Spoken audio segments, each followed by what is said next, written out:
कृष्णा पृष्ठाय भूतले श्रीमते भक्तिवेदांत स्वामिने इति नामिने नमस्ते सारस्वते देवे गौरवाणी प्रचारिणे निर्विशेष शून्यवादी पाश्चात्य देशधारिणे जय श्री कृष्ण चैतन्य प्रभु नित्यानंद श्री अद्वैत गदाधर शिवासादि गौर भक्त वृंद हरे कृष्णा कृष्णा कृष्णा हरे हरे हरे राम राम राम हरे हरे हरे कृष्णा कृष्णा कृष्णा हरे हरे हरे राम राम राम हरे हरे गुरुवे गौरचन्द्राय राधिकाय तदालये कृष्णाय कृष्णभक्ताय तद्भक्ताय नमो नमः मूकं करोति वाचालं पङ्गुं लङ्घयते गिरिं यत्कृपां तमहं वन्दे श्रीगुरो दीनतारिणं श्रीपरमानन्दमाधवं श्रीचैतन्यरसविग्रहम् गुरुवे गौरचन्द्राय राधिकाय तदालये कृष्णाय कृष्णभक्ताय तद्भक्ताय नमो नमः। ग्रंथराज श्रीमद्भागवतम की जय। जगत गुरु शिल प्रभुपाद की जय। श्री गुरु महाराज की जय। अनंत कोटि वैष्णव वृंद की जय। निताई गौर प्रेमानंदे हरि हरि बोल।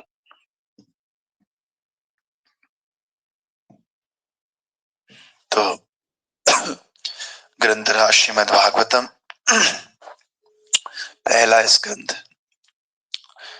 अध्याय 8 महारानी कुंती द्वारा प्रार्थना एवं महाराज परीक्षित की रक्षा। श्लोक संख्या 24। विशान महाग्ने पुरुषाददर्शनात् सत्सभाया वनवास कृच्छत् मृते मृदेनेकमहारथास्त्रतो द्रोण्यस्त्रतस्यास्म हरेर्विरक्षितः। विशान्महाग्ने पुरुषाददर्शनात् असत्सभाया वनवासकृच्छत् मृदे मृदेनेकमहारथास्त्रतो द्रोण्यस्त्रतश्चास्मारे विरक्षितः। विशान्महाग्ने पुरुषाददर्शनात् असत्सभाया वनवासकृच्छत् मृदे मृदेनेकमहारथास्त्रतो द्रोण्यस्त्रतस्यास्म हरेर्विरक्षितः। हरि बोल। रिपीट कीजिए। हरे कृष्ण प्रभु जी। विशाल महागणे पुरुषांत दर्शना तत्सहाया वनवास कृचिता मृधे मृधे महारसास्तो द्रोणानि सत्साम हरे विरचिता। हरि बोल। और कोई? हरे कृष्ण।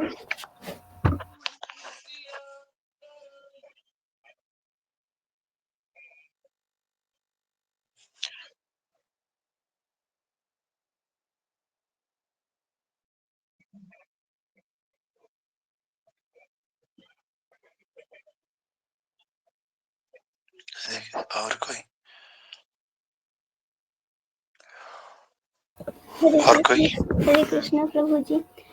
विशान महाग्ने पुरुषाद दर्शनाद असत्सभाया वनवासकृच्छ्रिता मृधे मृधेनेकमहाराधाश्रितो द्रौण्य अस्त्रतश्चास्म हरिभिरक्षिता। हरि बोल। हरे और कृष्ण। कोई भक्त? विशान महाग्नि पुरुषादर्शनाद असत सभ्य वनवासकृच्छ्रित मृधे पृढेनेक महारथास्त्र द्रोणस्य तस्म हरेभिर्षिता। ओके। हरे कृष्ण प्रभु जी प्रणाम। विशान महाग्नि पुरुषदर्शनात् असत्सभया वनवसकृच्छ्रहरता मृदे मृदेनेक महाराज हस्तरतो द्रोणास्तरस्तश्च महरेभिरक्षिताः। हरि बोल। ओके, तो इसका translation. Oh my dear Krishna, your leadership has protected us from a poisoned cake, from a great fire, from cannibals, from the vicious assembly, from sufferings during our exile in the forest, and from the battle where great generals fought. And now you have saved us from the weapons of Aswasthama, weapon of Aswasthama. तो कल हमने कहा था कुंती महारानी अब गिना रही है किस प्रकार से भगवान ने उनकी रक्षा की, कहाँ कहाँ पर रक्षा की। पहले तो कल भगवान ने कहा था यथा ऋषि के सखले न देवकी कंसेन रुद्धाति चिरम सुचार्पिता विमोचिता हम च सहात्मजा विभो त्वयेव नाथेन मुहुर्विपद्गणात्, त्वयेव नाथेन मुहुर्विपद्गणात्। इसका मतलब हुआ मोह मतलब निरंतर, हमेशा, विपद्गणात् मतलब विपत्तियों के समूह में। जब बहुत सारी विपत्तियां हमारे ऊपर आ रही थी, कुंती महारानी कह रही है उस समय आपने हमें इन विपत्तियों से मुक्त किया था। और हे ऋषिकेश, हे इंद्रियों के स्वामी, हे देवों के देव, आपने कई समय तक बंदी बनाई गई, कंस द्वारा बंदी बनाई गई अपनी माँ देवकी को और मुझे भी बहुत सारे कष्टों से मुक्त करवाया। तो ये कष्ट कौन कौन से हैं? आज भगवान कह रहे हैं, ये कुंती महारानी फिर से कह रही हैं कि हे श्री कृष्ण, आपने हमें विषाक्त भोजन से, एक बार पॉइजन दिया गया था पांडवों को, तो इस विषाक्त भोजन से भगवान ने बचाया। भीषण अग्नि से लक्षाग्रह के समय, जब एक लक्षाग्रह बनाया था सारे पांडवों को जलाने के लिए, तो उससे भी भगवान श्री कृष्ण ने इनको बचाया। नरभक्षियों से बचाया, दुष्ट सभा से बचाया, वनवास काल के कष्टों से तथा महारथियों द्वारा लड़े गए युद्ध से भी बचाया है। और अब आपने हमें अस्वस्थामा के अस्त्र से भी बचा लिया है भगवान ने। तो तात्पर्य भाई अर्चनीय, वंदनीय, प्रातः स्मरणीय जगत गुरु श्रील प्रभुपाद जी द्वारा। श्रील प्रभुपाद की जय। ओके, तो प्रभुपाद जी कह रहे हैं तात्पर्य में, यहाँ पर घातक संघर्षों की सूची प्रस्तुत की गई। देवकी को तो एक ही बार अपने दुष्ट भाई के कारण कष्ट मिला।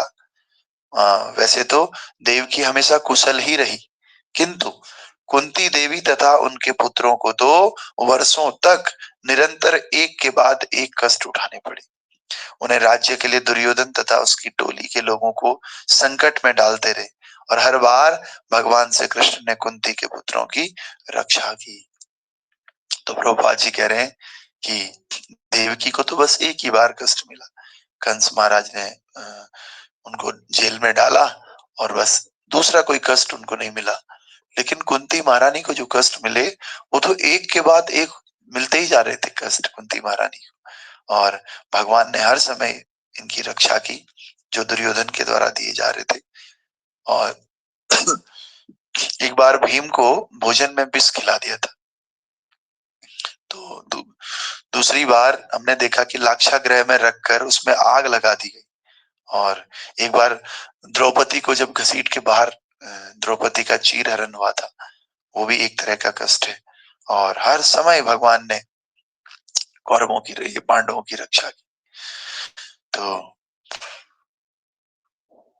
द्रौपदी ने जब था बुलाया, झट आए भगवान, हरि से बड़ा हरि का नाम, हरि से बड़ा हरि का नाम।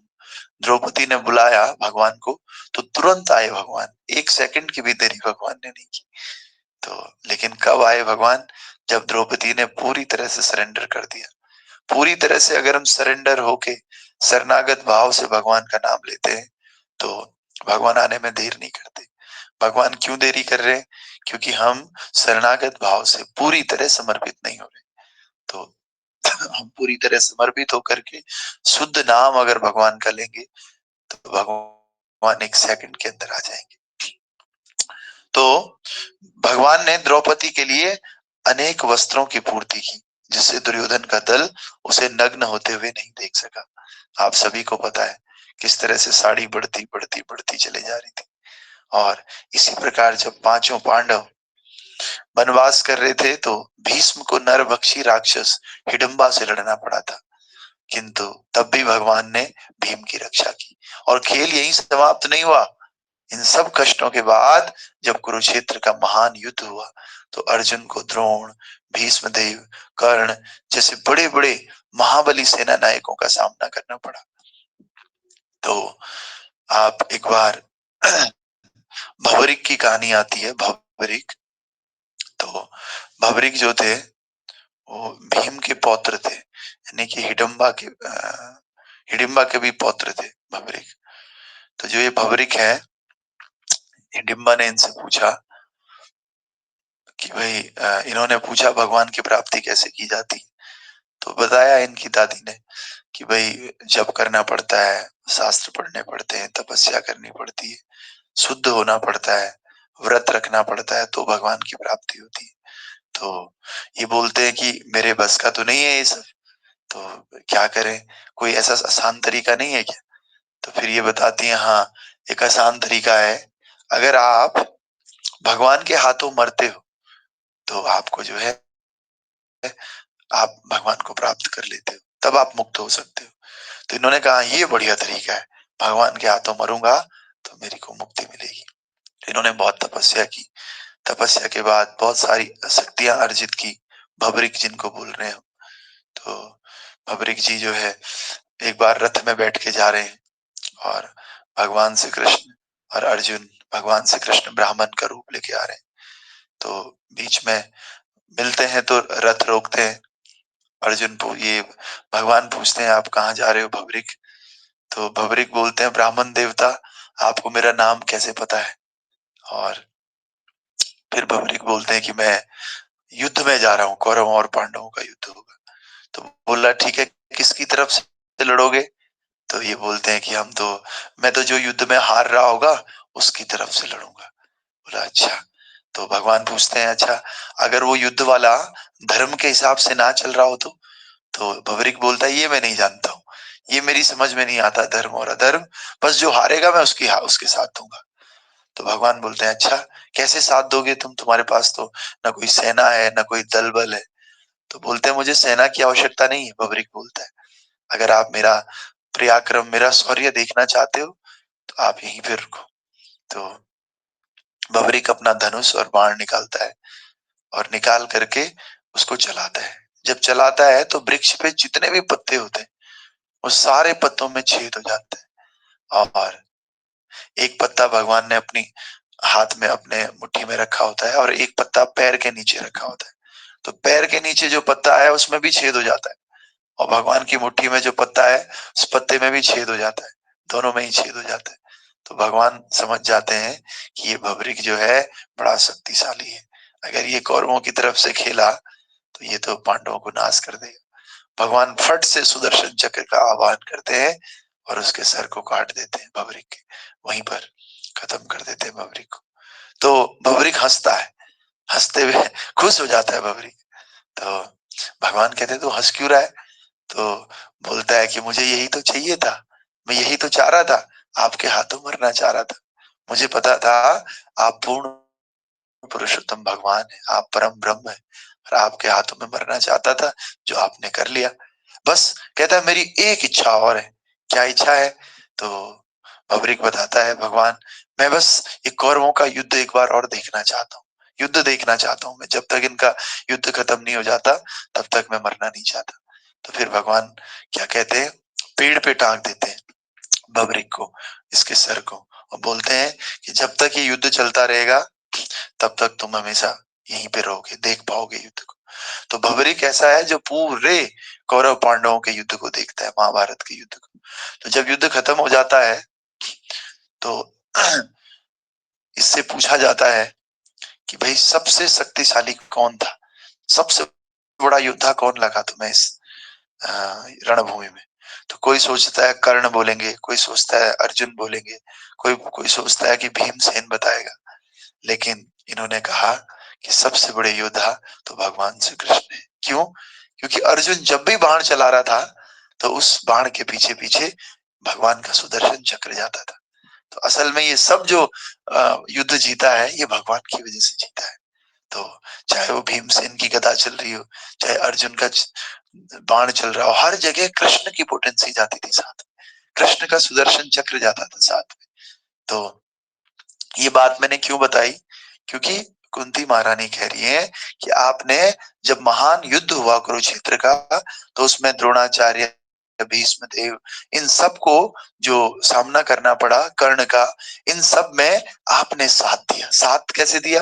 केवल रथ हाँक के नहीं, केवल रथ तो कोई भी हाँक देता है। तो भगवान ने क्या किया? इस तरह से सहायता की, सारा युद्ध भगवान ने लड़ा। और ये भवरिक कहता है आपको क्या लग रहा है ये कौरवों और पांडवों के बीच युद्ध था? नहीं, ये युद्ध कौरवों और भगवान श्री कृष्ण के बीच था। पांडवों को तो बस भगवान निमित्त बना रहे थे, और निमित्त भी बना रहे अपनी शक्ति दे करके।